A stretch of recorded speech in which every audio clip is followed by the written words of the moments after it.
many figures about murdered intellectuals and academics have been put forward by different institutions and persons. But our list has something like 500 plus murdered academics. And there were some interesting facts. In the beginning, it were mostly scientists who were assassinated, but then something strange happened. It were mostly deans and presidents of universities and deans mainly of humanitarian studies, human sciences, political sciences, that were assassinated, which is strange. And then we had to conclude that, you know, if you want to build a country, you need middle class. You need a strong middle class. You need a middle class who can mobilize the population of a country. So then we talk about the concept of citizenship. And mobilize, I mean, if you see that the government in Iraq in 1991 after the Gulf War was able to mobilize the whole population, and if you see that they had electricity and telephone, and that services were, you know, if you cannibalize 3 destroyed communication centers and you repair 1, you saw that the ability of the capacity to rebuild was there. There were engineers and technicians who could do it. Much of the disarray of the Americans, of course. I think any other country that would have to deal with such a destruction and embargo that was put upon them, that would have created a massacre. And that's not my opinion, that was the opinion of different specialists in different fields. But, you know, there was a distribution of food, so you had all these agencies that worked correctly during the sanctions. You know, children didn't die of hunger, mostly. They died because of the lack of clean water and not giving spare parts, you know, because the Commission 661 of the United Nations, they held deliveries of essential goods that were necessary to rehabilitate the sewage systems and so on. And they wouldn't provide chlorine because it could be used for military dual use, as they say. So the Americans have learned their lesson after 91. And what they did after 2003 is cutting off the head of the middle class, starting with the top. Deans, presidents, and top intellectuals. And then they have driven out most of the intellectual middle class, the academics, the engineers, technicians.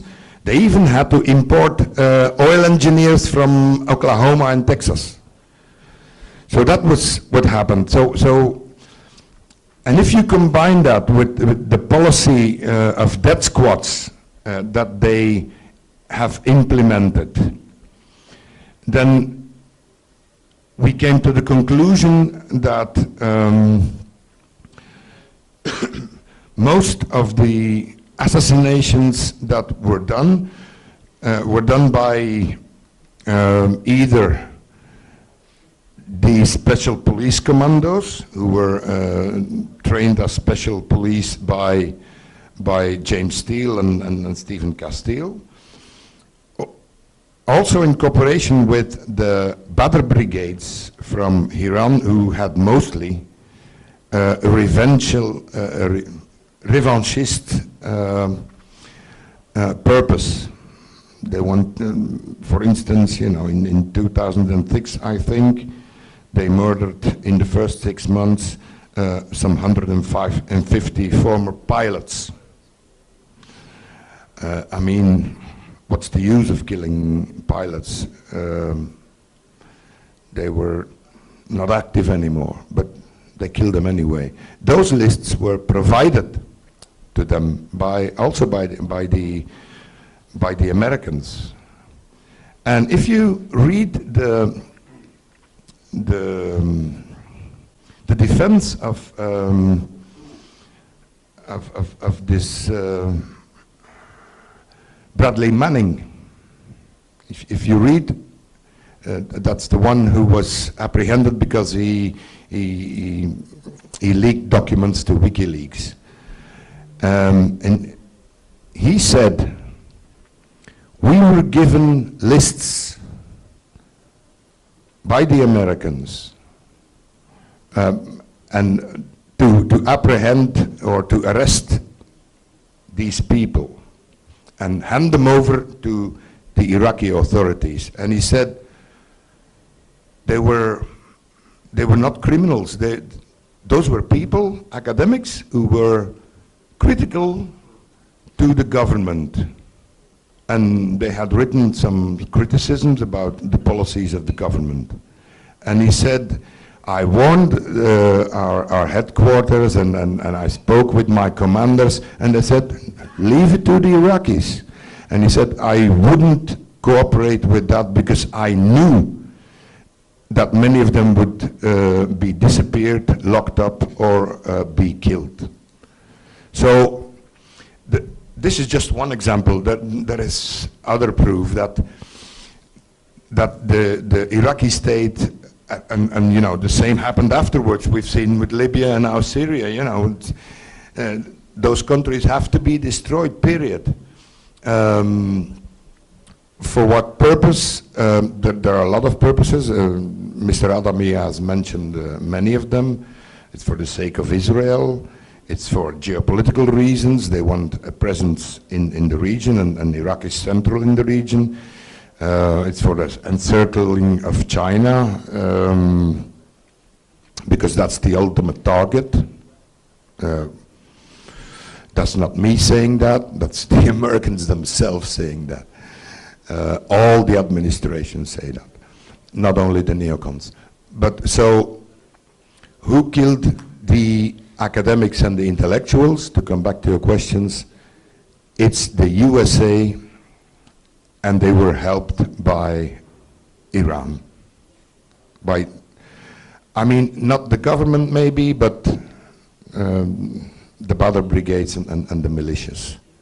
The question is for our European friends, whether what you heard today can be passed on to the decision makers. That's the question. So, she is not a European, and I am not a European. So just this question. We pass on everything we learn.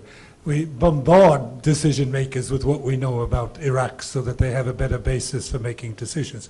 Unfortunately, they don't always listen to us, but they certainly hear us. We write letters to the ministers, we visit the parliaments, we put forward what we know. That's why it's so important that we meet you and learn more that we can present. Yes, Dirk.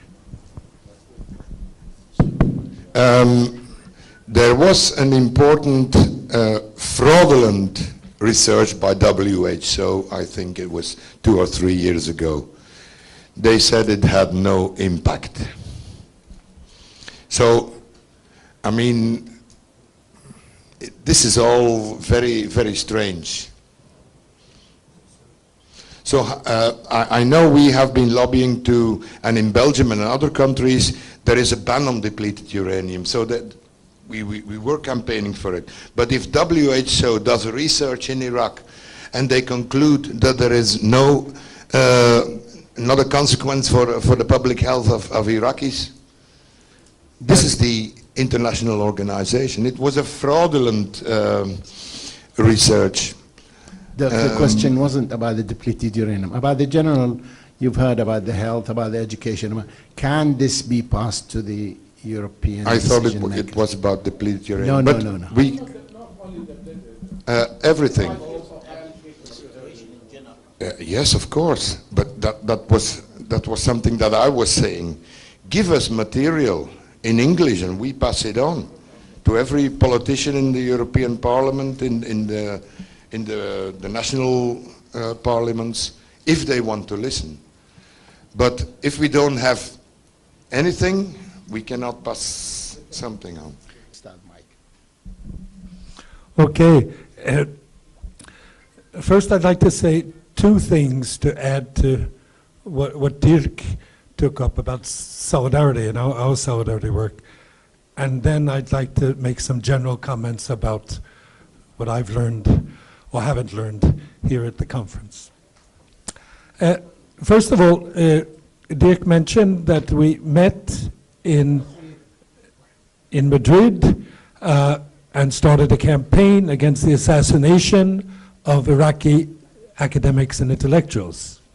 But in that connection, we also formed an organization to cooperate called the IAON, the International Anti-Occupation Network, so that the committees in anti-war groups in different countries could cooperate.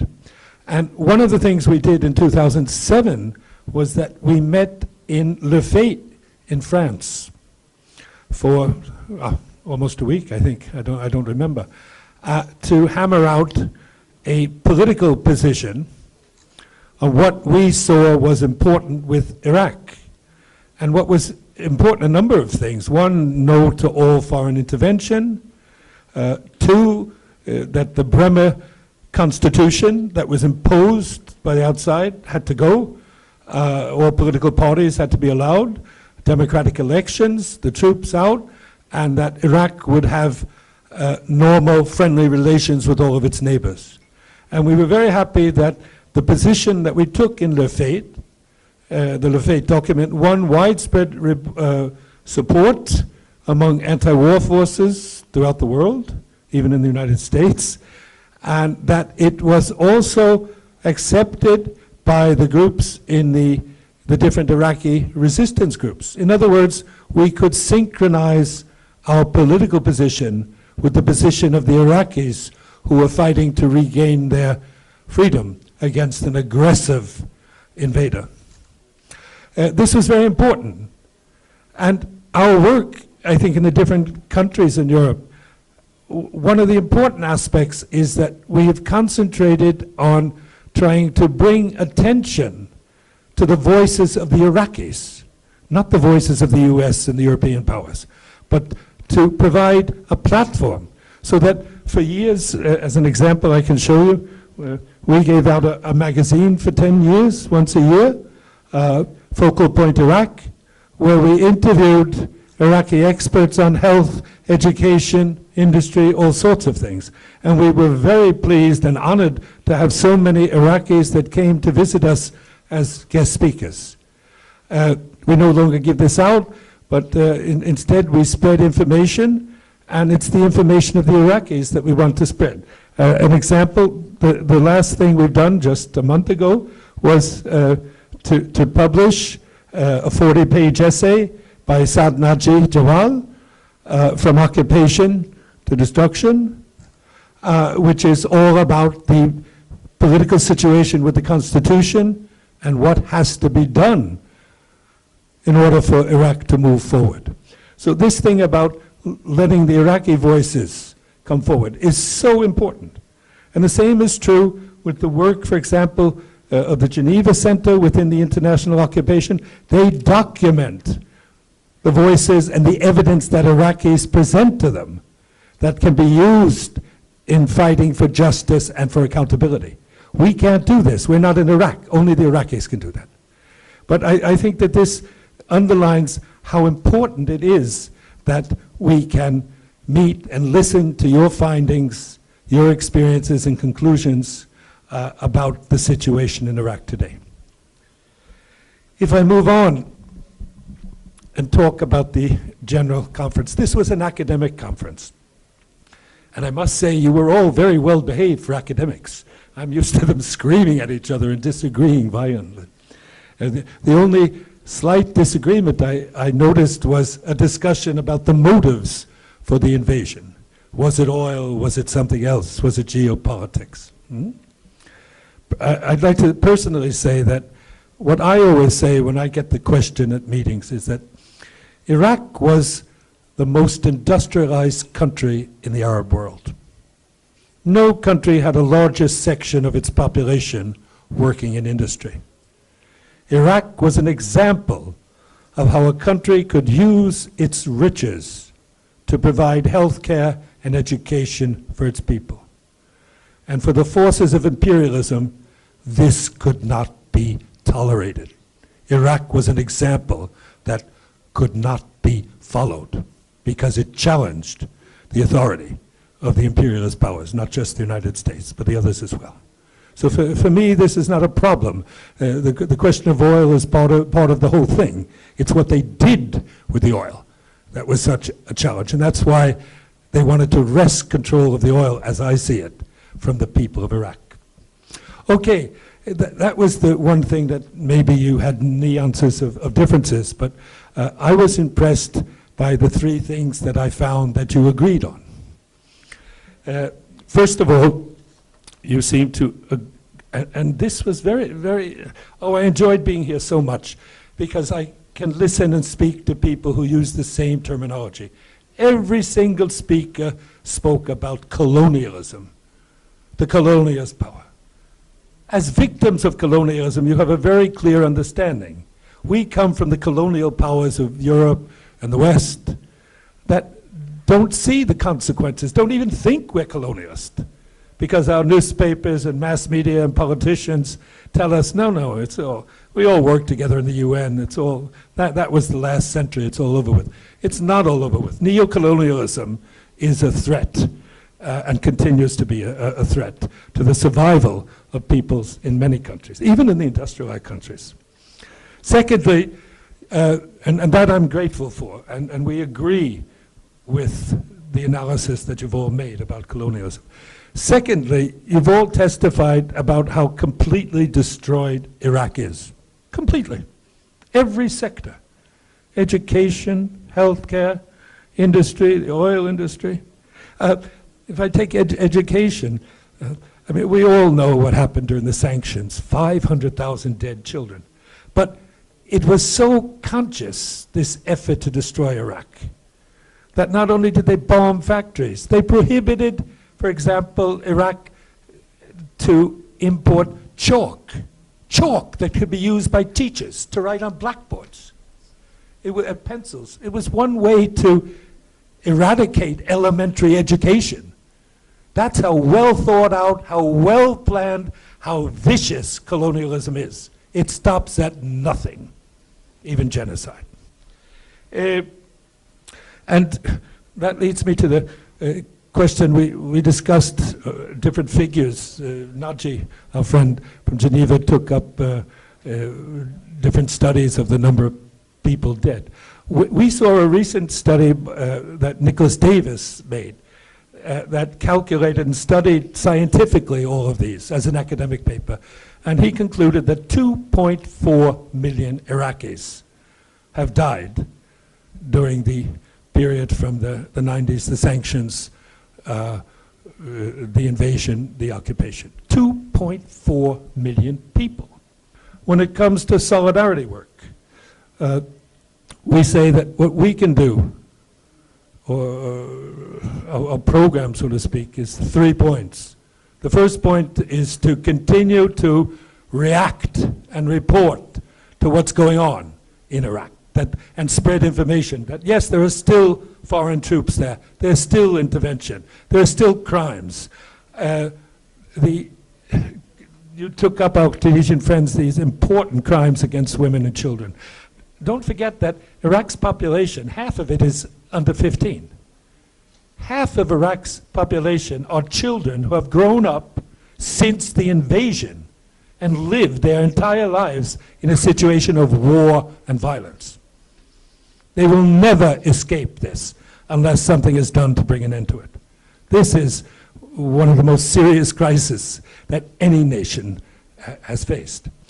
The second thing, beside reacting, of course, is to support all forces looking for or working for reconciliation. Because until the different factions, I don't like to say sects, but people with different views, political views, religious views, whatever, ethnic backgrounds, until people can reconcile, put their past behind them, and move forward, there will never be progress. The third thing that we can concentrate on, the third R, reform, reconciliation, is reconstruction. And we think we in the West can and should, for the destruction that we've caused, contribute to the reconstruction, which is enormous. We know, I mean, I've seen sums of hundreds of billions of dollars that are needed. We can't do this as solidarity organizations. Our little group in Stockholm, the Iraq Solidarity Association, we have something that Segan mentioned, the Fallujah and something. For us, Fallujah is a symbol, the heroic city of Fallujah that has always fought against foreign occupation. It's a symbol of resistance and perseverance that will survive. So we've been raising money over the years to help different projects in Fallujah. Right now, we're very concerned about the hospital, the children's hospital, that no longer has the equipment that was stolen and destroyed, that they need to be able to diagnose children with heart problems, cancer, and everything else. And they're not getting any assistance from the government in Baghdad, the World Health Organization, the foreign aid organizations. They're being ignored. And as long as they're ignored, there will be no investigation into what happened with depleted uranium and the crimes that they committed. So that we can encourage our governments who have pledged some aid, that it should go toward healthcare and education, which we consider to be the major areas. So those are the general things I think about our future and about the conference. And on behalf of all of us who have come from the International Anti-Occupation Network, I want to thank you for inviting us to come listen and share your findings. It's been an honor to be here. Thank you.